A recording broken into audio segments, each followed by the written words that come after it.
Take a piece of paper, mark your attendance and give it to me. Let people enjoy Sunday.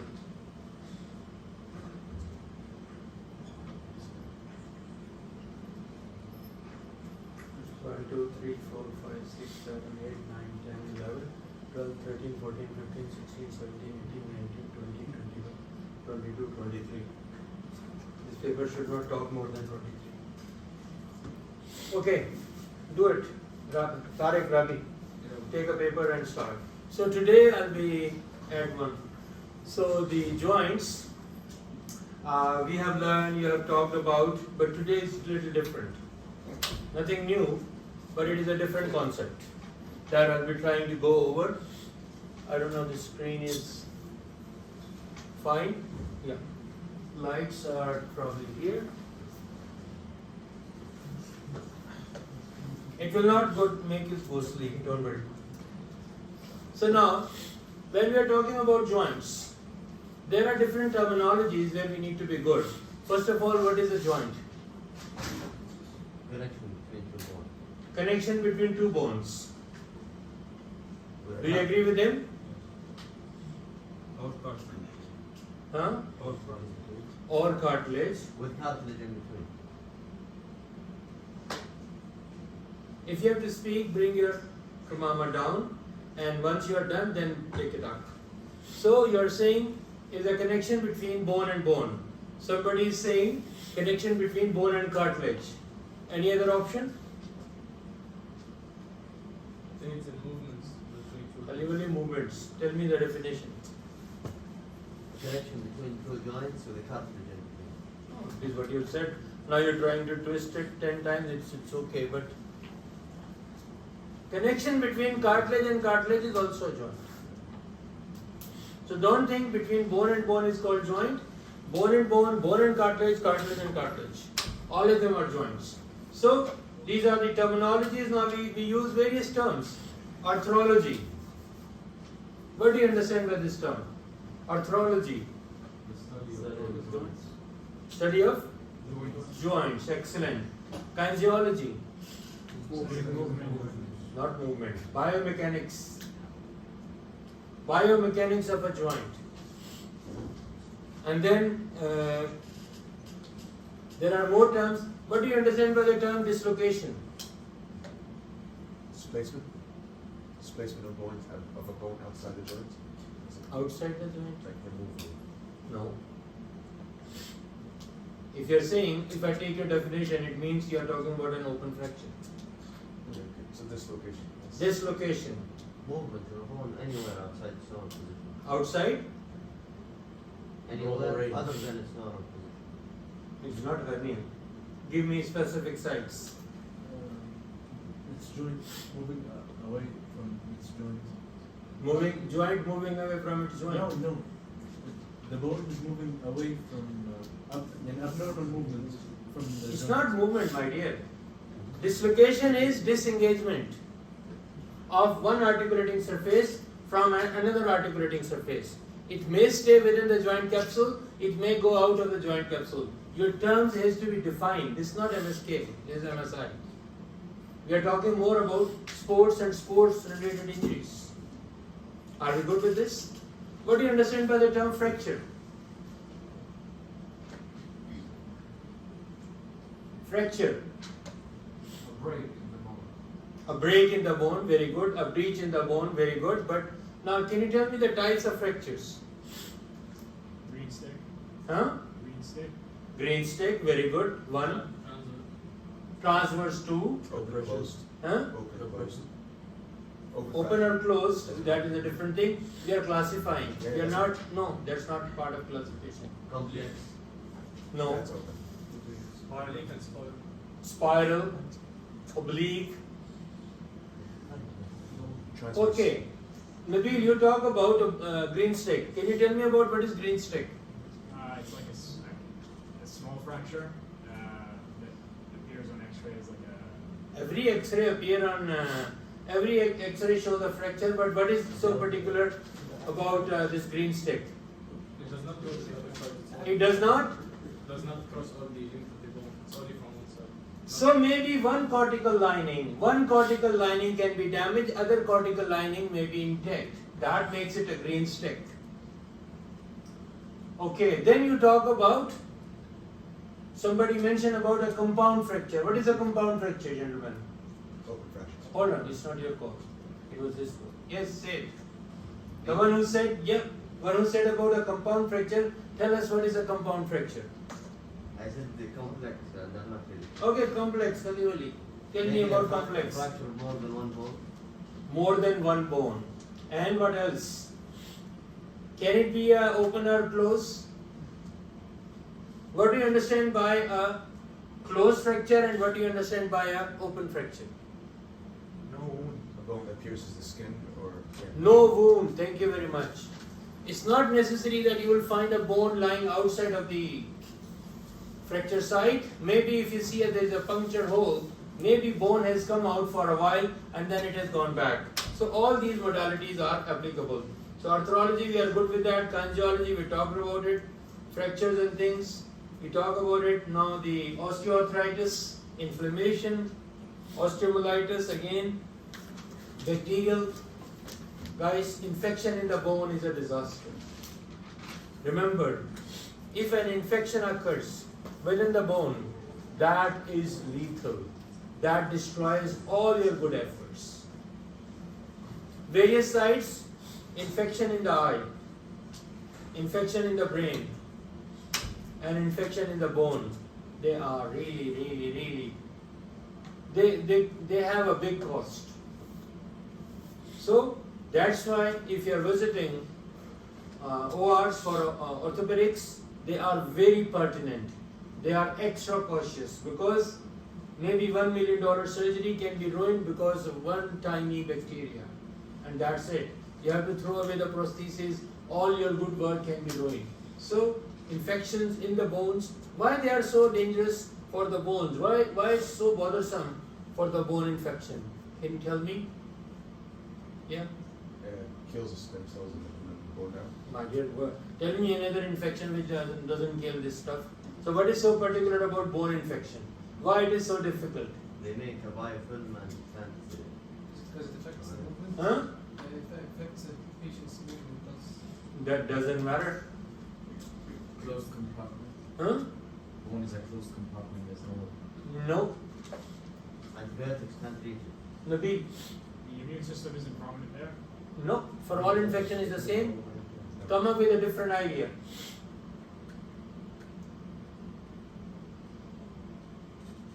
You know antibiotics? We use antibiotics.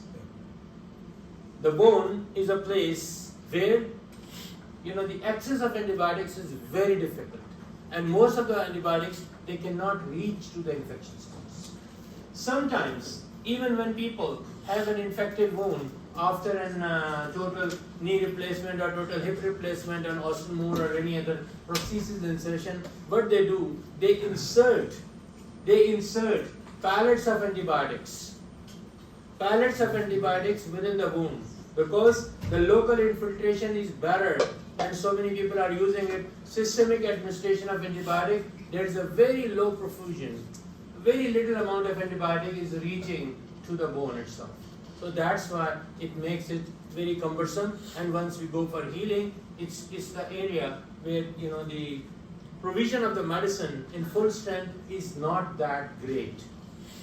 And there are very few, small number of medicines which are able to reach there. But I'm saying the medicine means antibiotics. So we talk about, do you have understanding about subluxation? It's a kind of dislocation. Fracture, we are good with that. So partial dislocation is subluxation. Now, what is particular about a synovial joint? We talked about this 50 years back when you are in year 1. You are that old. Fluid. I'm 100-year-old. Huh? There's synovial fluid. Excellent, Tariq. Synovial fluid. That shows Tariq is still connected. What else? Free movement. Free movement, very good. Lined by synovial membrane. I think Tariq has said this synovial. He talked about synovial fluid. Lined by synovial membrane, excellent. Any other ideas? So, primarily, we forgot one thing. Two articulating surfaces who should be congruent to each other. What do you mean by congruent to each other? Any idea? Congruency. Gentlemen, hello? Are you controlling the Riyadh traffic? Which signal should be closed over time? Because you're so busy with your device. If you're that much stressed out, go outside, relax, chill. Do it with a cup of coffee. You have marked your attendance, you can go out. No problem. Connection of the both, the congruency. Congruency. The word congruence is an English word, it's not a scientific word. The articulating surfaces are in a way that they are made for each other. They should be made for each other. There is one male and there is one female. If you bring two males, that is acceptable in some part of the world but not everywhere. So, the surfaces should be designed for each other. Congruent is this. There is a matching. And the articulating surfaces should always line by hyaline cartilage. If this lining cartilage is changing from hyaline to fibro or anything, then it's no more called a synovial joint. It could be a modified. So hyaline cartilage, synovial membrane, synovial fluid, and joint should be supported by external and internal ligaments. It's not necessary that each joint has internal ligaments, but externally they should be well closed, well tied up ligaments, and then it must be supported by a number of muscles, and there should be a freedom of movement. Somebody has talked about that. Are we good? Any issues so far? Okay, let's make it quickly. Now, if you focus at the surfaces, the articulating surfaces, you can see that they are made for each other.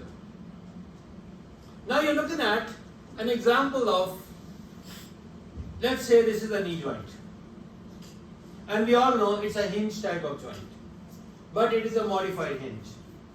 When I look at it, it appears to me not a very stable joint if I compare it with a hip joint, but dislocation at this joint is very rare. Why? Ligament, don't we have ligaments at shoulder joint? Tether? No, don't we have ligament at the shoulder joint? Here we have stone. Then patella, what patella does? If I remove someone's patella, this person can withstand with the removal after removal of patella? I'm not sure about You can remove patella, but ligament, you didn't talk about ligament. If ligament is there, it can withstand. So it is a very stable joint, despite it is a hinge or modified hinge type of joint. The reason, ACL. there are various factors. There are a set of ligaments, and these ligaments are arranged in a coronal plane, in a sagittal plane, and a horizontal plane. And we all know when we are standing, our knee is hyperextended and it's completely locked. This locking makes it a very stable joint, and it's been stabilized further by two menisci. And they are wedged. They are making all these two bones, the lower femur and upper tibia, well in close approximation, and there is very rare you'll see a dislocation occurring at your knee joint. Are we good? So guys, now you are not in MSK 112.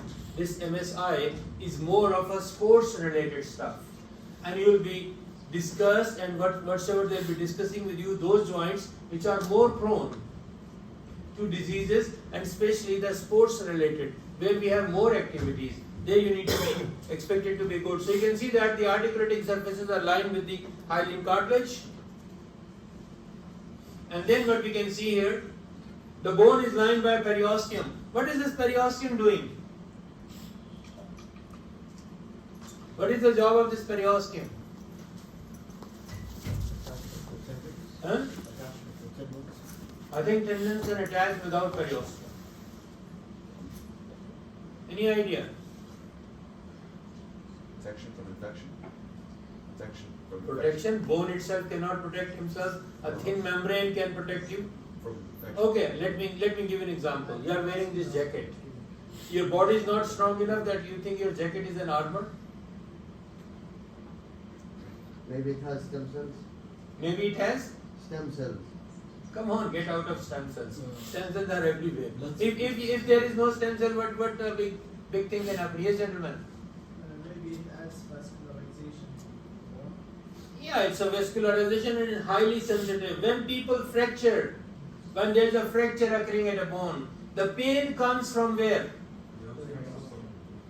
When someone moves the limb, periosteum moves. It's not the bone moves. Periosteum moves. Bone automatically is moving. But when, because of the movement of the bone, periosteum moves. And this movement, little bit movement of the periosteum, because periosteum is highly pain sensitive. The receptors are only located there. That's why you are getting pain, and that's why any fracture, no matter you are in a desert, take 3 sticks, wrap around. So what are you doing? You are immobilizing the joint. And you are making sure this joint should not move. That's it. You are not bothered with the alignment in the first shot. First shot is relieve the pain of the patient. Are we good? So that's the first line treatment. If somebody breaks a bone, you are in a, let's say you are in Amazon. You are just enjoying your holidays there. It's very difficult holidays. Don't try it unless you are well protected. So put some sticks, have some bandage. At least you have minimized the pain. Then you can think of alignment. If you are not trained, you cannot do much, but at least you have done a little bit. Are we good with this? So you can see the periosteum, and then what I am showing you, every joint which is called a synovial joint must be enclosed in a fibrous bag. And this fibrous joint capsule is a thick, and this is also one of the ligament. And in so many locations, it is also acting as a binder. And then internally we talk about the synovial membrane, and then we are looking at the synovial fluid, which is, it's not in liters. Maybe knee joint you may find 0.5 mils of synovial fluid, not too much, just a thin lining. And then now, few joints in my body where the articulating surfaces are not that great, they are not that congruent. So they are super added with some disc. This is an extra disc, and usually it's a collagen mass, but it is lined by fibrocartilage. And you'll find these discs in your knee joint and in your temporomandibular joint, TMJ. You're talking, eating, doing everything, your TMJ is being used a lot. You're standing, running, jumping, swimming, whatsoever you're doing, your knee joint is used a lot. They act as shock absorbers, as well as they are providing more congruency, more articulation, more close packedness to the joint cavity itself. So they are doing. In certain joints, there is a pair of fat which is also helping to make the close match. So this disc is really important. And then we talk about the muscles, we talk about arteries and nerves. So every joint, remember there is a law. Any nerve who crosses a joint must supply there. It's a Hilton's law. Don't ask me who that Hilton. He's not the other one. Are we good?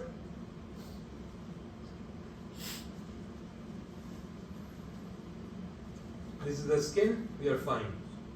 Now, some of the joints, we find bursas. What are these bursas doing for us? Cushioning, thank you very much. And once these bursas got inflamed,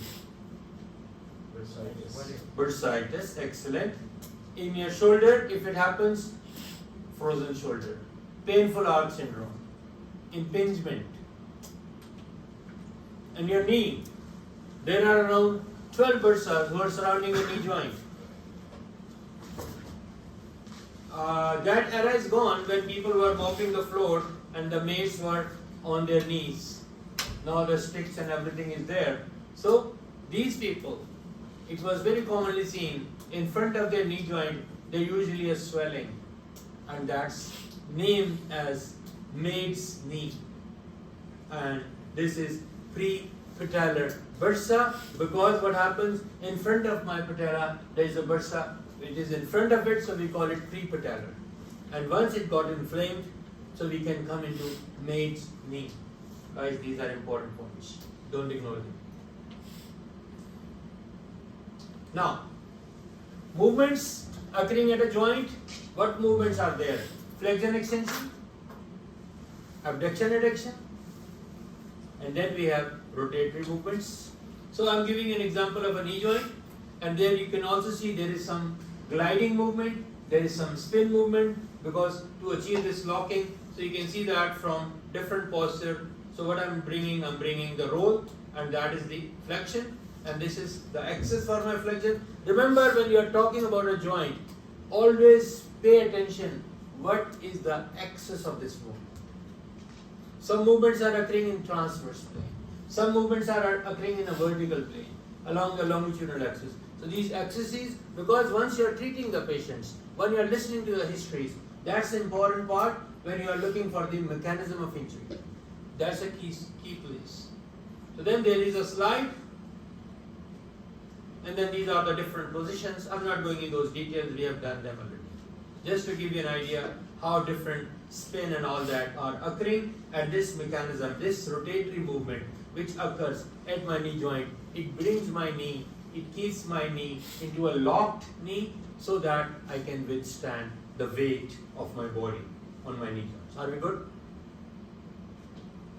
And this is the axis for my rotatory movements. Now, I'm bringing another concept. We haven't talked about it.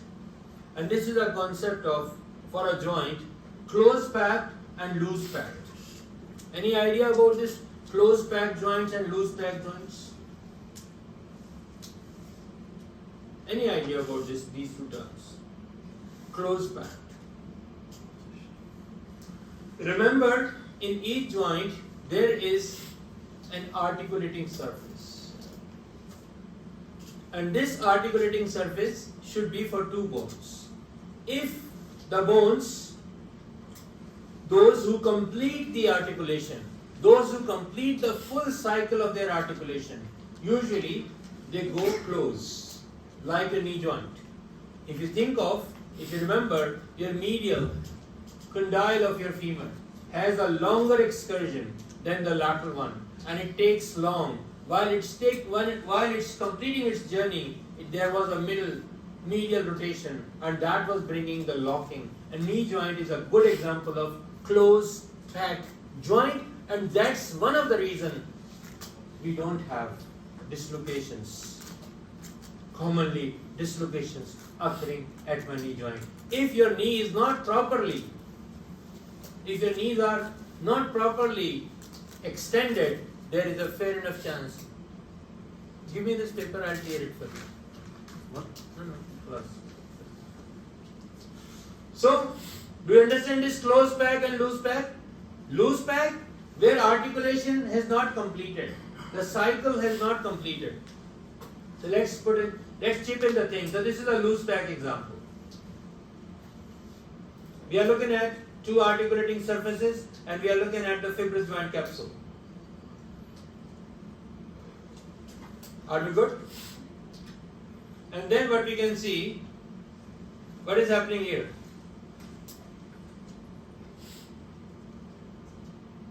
So these are the ligaments. This joint is not closely engaged.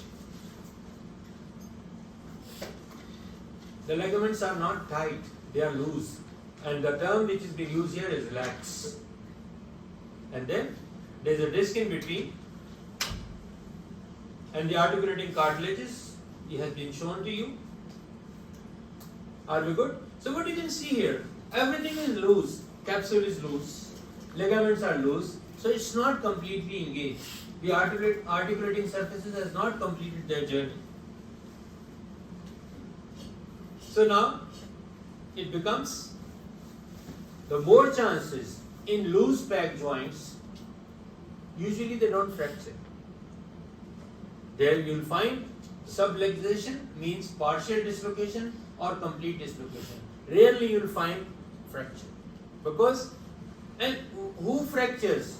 Like Nabil started with that green stick fracture. Why it was a green stick? What do you understand by the term green stick? If you take a tree, take a bark, those who are very rigid, they will never bend, they will break. And those who are soft, they can bend. So this bending is possible in loose pack. And if it is very tight, either it will break or it will stay. The loose can bend, and this bending make him out of its place. Are we good?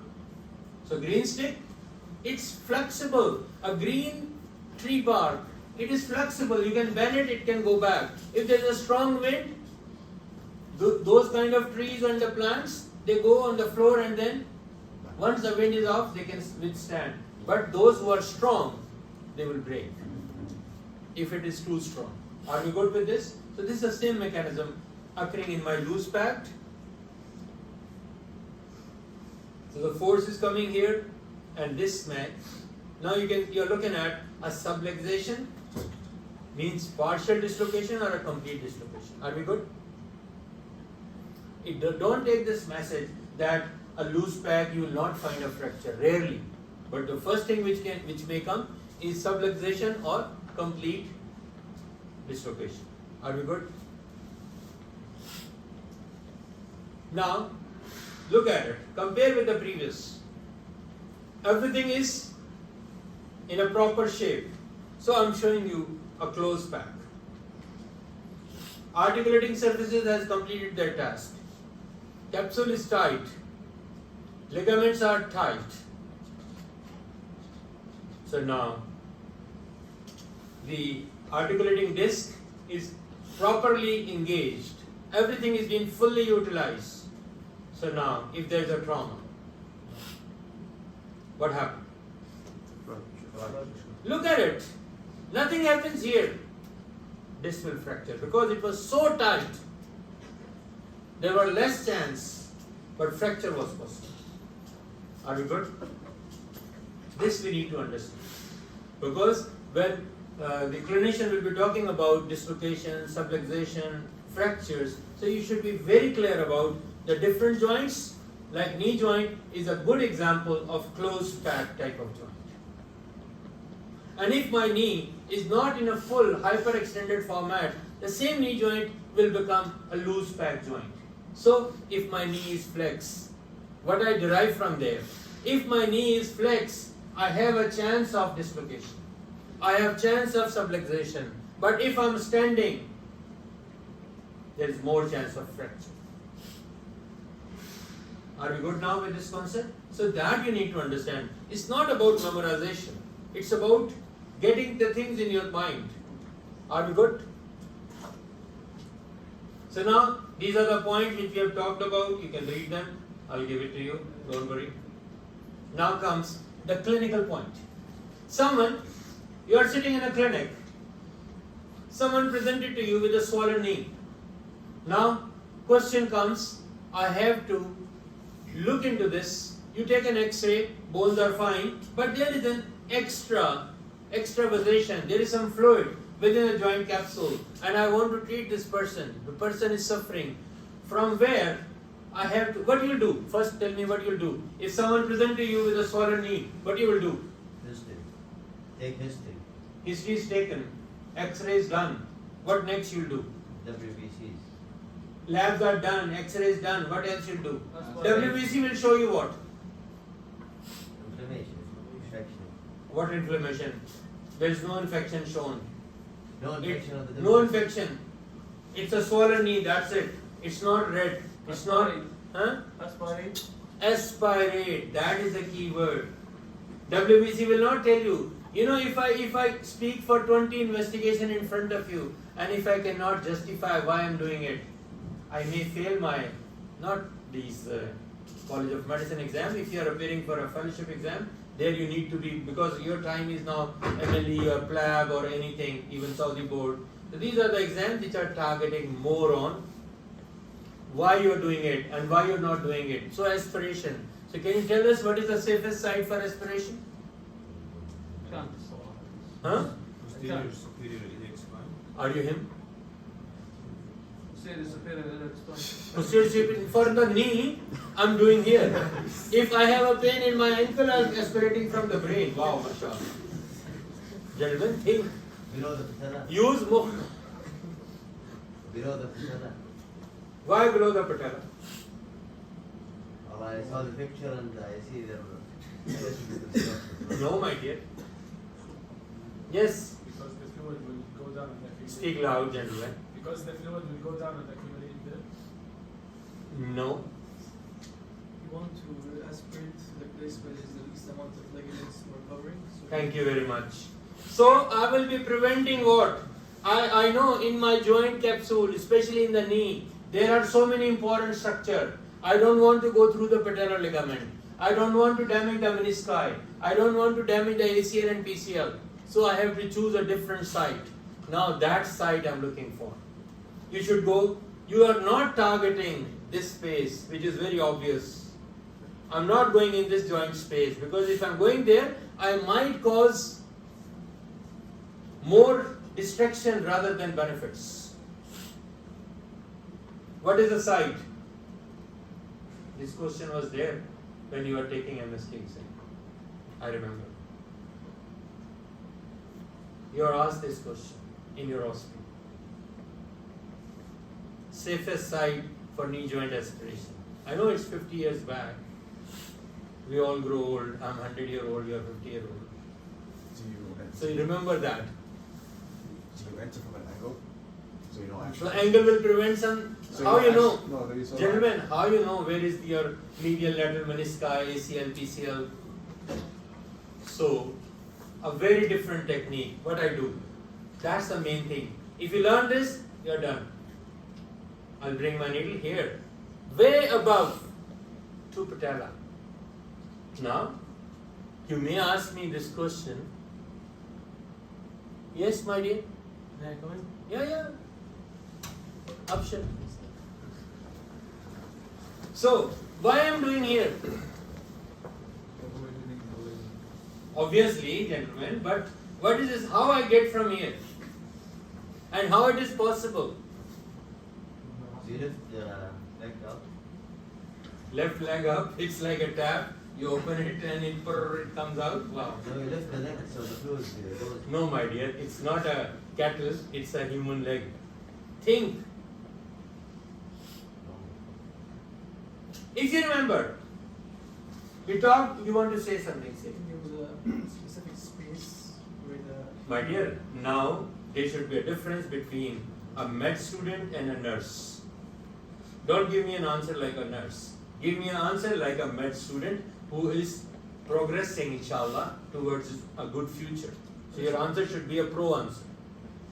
Specific, dot, to the point. Yes? Is it the person? No, my dear.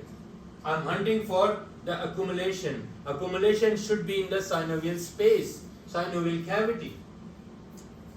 If you don't know it, guys, listen one thing in your life. If you don't know about something, simply say, I don't know. Rather than keep guessing. Medicine is not about guessing. Medicine is about making smart guesses, but with some background knowledge. If my brain knows, I can answer it. If my brain doesn't know, no matter how many times I'll make a try, usually it will not work out. So, what should be the criteria? What is happening? Guys, if you remember, when we were talking about the capsule of the knee joint, I talked about anteriorly we don't have the capsule. Anteriorly we don't have the capsule in the knee joint. And there was extensions which were coming from my vastus medialis and vastus lateralis muscle. And they were completing this gap. Laterally I have a good capsule, posteriorly I have a good capsule, so anteriorly it's deficient. And because of this reason, my synovial membrane is pulled up all the way. There's a tiny muscle called articular genome that picks it up. It goes way up in almost in the lower third of my femur. So my synovial membrane has been extended way up. So I can enter either through vastus lateralis or vastus medialis, and I will be right into this synovial membrane, and I'll have the similar fluid. If I put my needle here, I'll get the same fluid at this site. So this is the most preferred site for respiration, and this is what we will do. If we are inserting the needle in the joint space, there are fair enough chances because destruction, and that you need to understand. Are we good? So just have these things in your mind, and they should be very clear. Okay. So now, what are the common problems which occur during this procedure? What are the pitfalls? So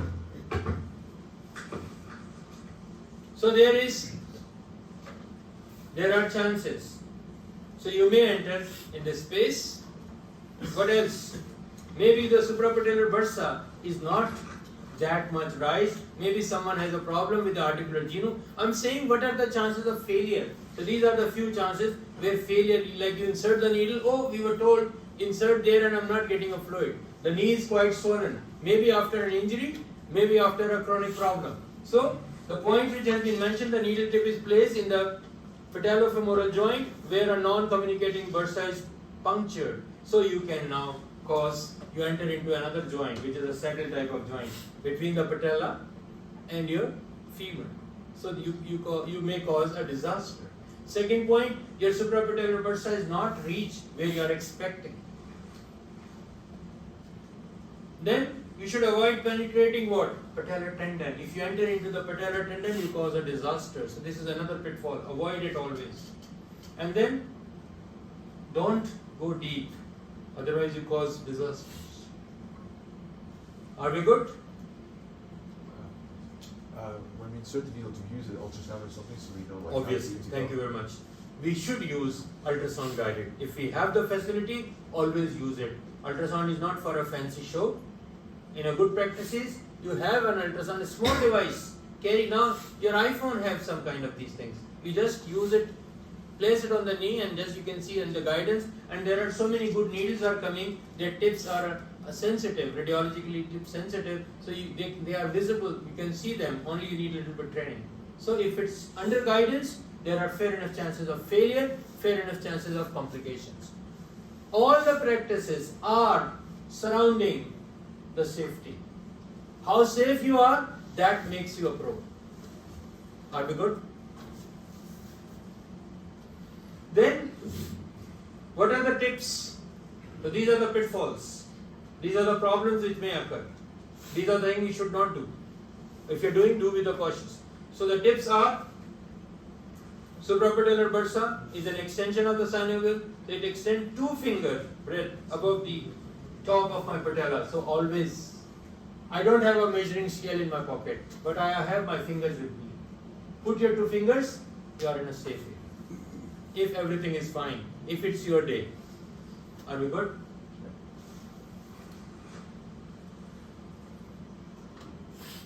When you're aspirating a prosthetic joint, should ideally be discussed with orthopedic team. Don't put needle, oh I know it. If you introduce an infection in someone who has a knee replacement, man, you will ruin everything. It's cost, but cost is not all. The pain what this person has experienced once he had or she had total knee replacement, a month after, oh my God. That's why they always do. If someone comes for a total knee replacement, and if the 2 are needed, they say let's do it together. Reason? Because the patient, when he sees or she sees how much pain in the early phase, afterlife is perfect, but initial month plus, oh my God, it's a disaster. So your one needle can ruin everything. And one tip I must give it to you. When you are going to the malls and all these areas, if you find someone holding a stick while walking, and you can see this person is not using a stick. What the hell is this? Be careful. One of the education which has been given to those people who have the total knee replacement, total hip replacement, carry a stick. So people should aware of you. That nobody should bang in you, because if you fall, there are fair enough chances of destruction of your, newly made your implant, and that will be a disaster. So always discuss, guys. Discussing will save you from many things. We as a human, we always think of ourselves, oh, I'm a Superman. Well, you are a Superman, but let's calm down, relax, go slow. And if you ask an orthopedic team, if you take their consensus, if anything goes wrong, now you are not the only who's responsible. There is a team of people who are responsible. A good practice, a good tip, when you are about to give an injection to someone, you know it, this injection is good. Read it, expiry. The person who's standing next to you, ask him, can you read it for me? Why you are doing that? You are gathering an evidence. If anything goes wrong, you can say simply, yes, I checked it and I made sure my colleague should also say the same thing. Then I gave it. So it will save you. Practice is all about safety. If you are safe, you are a pro. And if you think, oh, I'm the super duper, you are done. Complication never comes in the first 100 cases of your life. Once you have done first 100 cases, you are very cautious. Second 100 cases, you are a little bit brave. The third 100, when you enter into the series of next 100, oh, I'm pro. And this is where you get complications. So be careful. Are we good? Going further, ultrasound guidance, as you mentioned, if we have the facility, we should use as much gadgets as much we can.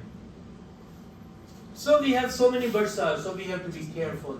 But where are we hunting? And we should be having a good orientation about the location of these bursars. There are around 12 bursars who surrounds my knee joint. So I should have a good anatomical knowledge. And if I'm going for any such kind of procedure, I should be carrying, when you are in your hospital practices, you're carrying a small pocket book or your mini iPad, and you just quickly go through this. What are the chances? What are the common complications? And for a safe practice, try to avoid all those things. Are we good with this? So now, let's summarize. Loose packed and close packed. Do I need to read it for you? Articulating cartilage is minimally in contact, minimally formed, so you can read it yourself, and we know about it, where we can have more subluxation and dislocation, and where we can have more chances of fracture.